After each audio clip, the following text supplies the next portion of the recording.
Salut, et bienvenue à tous sur votre chaîne d'information préférée. N'oublie pas de t'abonner à cette chaîne, pour ne plus jamais rater nos vidéos. Bon visionnage. Comme le disait l'autre, il va y avoir du sport en 2025. À peine installé dans son troisième mandat, l'actuel chef de l'État ivoirien, Alassane Ouattara, a déjà du souci à se faire dans la perspective de l'élection présidentielle de 2025. Tout juste une semaine après son retour au bercail, l'on en sait un peu plus sur la posture de l'ex-chef de l'État, Laurent Gbagbo, qui contrairement aux supputations émises par certains observateurs, est loin d'être revenu en victime résignée. Dans un reportage diffusé par la chaîne franco-allemande, Arte, l'ancien président, filmé à bord de l'appareil qui le ramenait dans son pays, paraissait beaucoup plus offensif que le Laurent Gbagbo happé par ses partisans à l'aéroport d'Abidjan, ce 17 juin.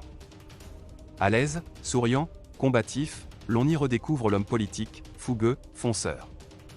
À bord du vol de Bruxelles Airlines qu'il empruntait pour regagner son pays après 10 ans d'exil politico-judiciaire, il dévoilait déjà ses intentions sur ses ambitions politiques. En Afrique, les partis, quand ils arrivent au pouvoir, ils ont la tentation d'être des partis uniques.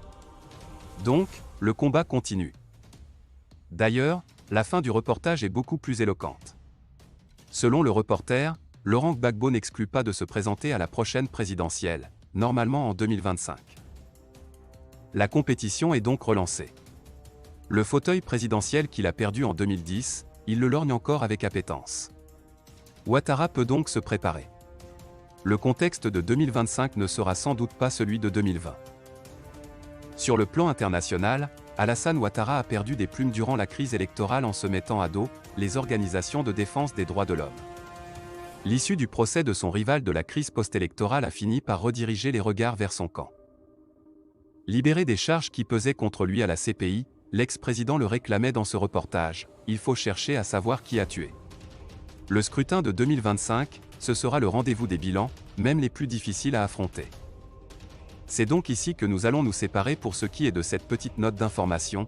Merci de vous abonner à la chaîne si ce n'est pas encore fait, partagez la vidéo avec vos amis si vous l'avez trouvée intéressante.